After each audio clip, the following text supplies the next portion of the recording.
Hello and welcome to the British Dapper, and today we're talking about mastering the art of a British Dapper. Tips and tricks.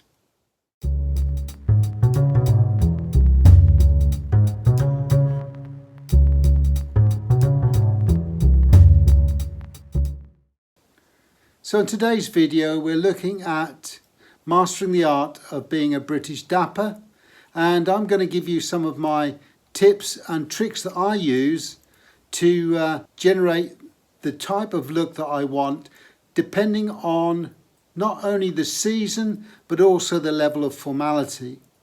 So if we look at first of all the formality side of it, and the most formal of settings where I'd be wearing a suit, then I tend to wear that suit in a very traditional style, and that gives me that pinstripe suit look, maybe even with a bowler hat if needed, but it does give me that formal look with some black shoes, a plain shirt, maybe a folded handkerchief and a very subtle tie, and that gives me a really good official look, but also it's a traditional look and a very traditional English look.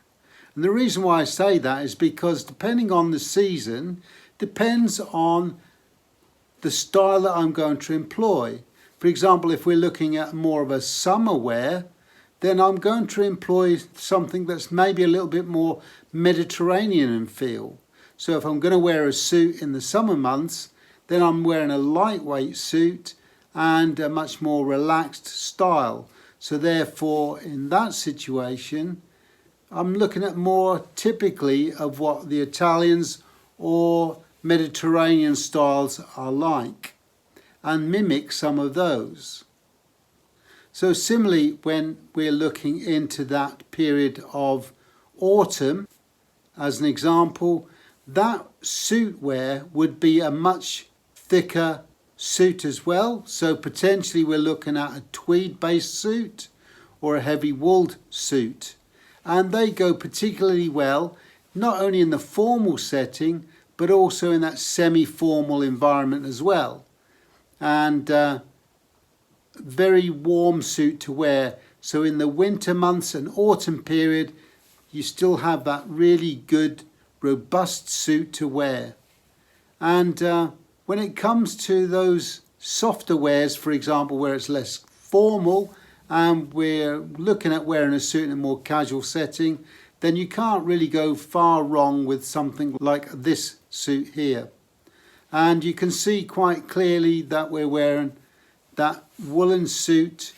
It is a Prince of Wales design with browns and greens in it, but it goes particularly well with brown shoes and a tie of some description.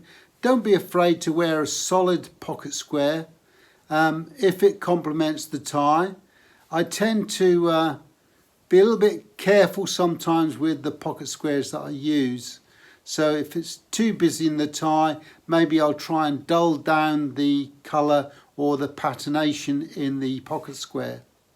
But if I'm wearing a plain tie, then the chances are we could then explore using a more creative and textured or patterned pocket square. If we want to wear that suit again in a more summer setting or spring setting, then we're starting to look at a thinner suit, a much more relaxed look potentially, but a Prince of Wales in a royal blue, black shoes goes particularly well, and we can wear that in a quite a formal setting as well. But not forgetting the charcoal grey suit. Now this is a great suit to wear even in the summer months. You can get a lightweight suit and it gives you still that formal look when wearing a suit. But if we're now looking at a more casual sort of wear, then in the winter months and into the autumn months, then there's nothing better than the English look, the countryside look, the tweed jacket being employed to full advantage. And depending on if we're talking about winter and autumn colours, then I tend to employ them in the other items I wear with that tweed jacket. And the tweed jacket might be more darker and sombre in colours in the winter months. In the autumns I tend to still keep it quite lively with those autumn colours coming through in the ensemble. But as we head into spring and into the summer months, that tweed jacket may get a little bit too warm to wear, and therefore whilst tweed's quite breathable, we might be looking at a much thinner based wool jacket, or potentially a linen or cotton based jacket. And there, whilst we lose the heaviness of the tweed, I'll employ something a little bit more lightweight, maybe still got some pattern in it, Prince of Wales design or something along those lines, and you still have that situation where it will accommodate warmer climes. But something to bear in mind with that is that whilst it gets warmer, the type of suit you're going to wear or jacket you're going to wear potentially can be a little bit more informal in its look. And when we start to get that spring and summer period, I start looking at Italian design and get my ideas from Italian inspired looks.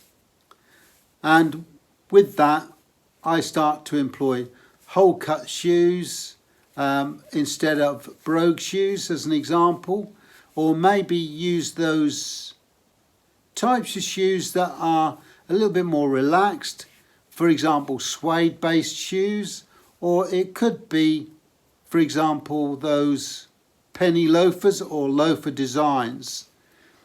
And something to consider is maybe employ those monk strap shoes or double monk strap shoes, and they can look particularly good in that casual setting, and they go particularly well with that Italian sort of vibe that comes through in the summer months. I look at using lighter tones but quite neutral colours as well, and they go particularly well in the height of summer, because when you think about it, if it's hot conditions and we've got to wear a jacket, whilst we're wearing a linen or a cotton based jacket, the lighter the material, the better it is. The darker it is, the more heat it absorbs through the light. So it makes sense to use lighter colours in those high summer season periods. So when it comes to pocket squares as an example, yes, you can buy them ready-made and they look particularly good, but they can be expensive. I mean, you can spend up to £100 on a pocket square, and really when you think about it, you only see a little bit sticking out of the pocket. If money's tight or you can't find the pocket square you want in the colour scheme that you're looking for, consider offcuts of material. And whilst they don't look particularly palatable when they're actually in the exposed on your table or in front of you, when they're scrunched up and put into the pocket in a puffball effect, you would never know that they are offcuts. And they still give you that look. If you're a little bit obsessed about being too overt and too flamboyant, then consider just wearing a plain white handkerchief in an ambassador fold or a presidential fold, as they call it in America, or a square fold. Then you can still draw attention to the upper part of the body, but it's not so pronounced as in the overall effect of a brightly coloured pocket square. But when it comes to the level of flamboyancy that we want to introduce, it's a little bit like you can wear a suit. You can wear a suit really well. You can wear a dark navy suit, a white shirt, a navy tie, a white folded handkerchief, black shoes, and you are, within reason, you could be considered part of the herd. If everybody was wearing blue suits, black shoes, navy ties, what would make you stand out from them? And this is where a little bit of flamboyancy comes into the way that I dress, and something that is going to mark you out as your style, your personality. So maybe a little bit more colour in that pocket square. Maybe instead of plain shoes, wear something that's got a brogue in it. Brogue shoes are great for a little bit of detail.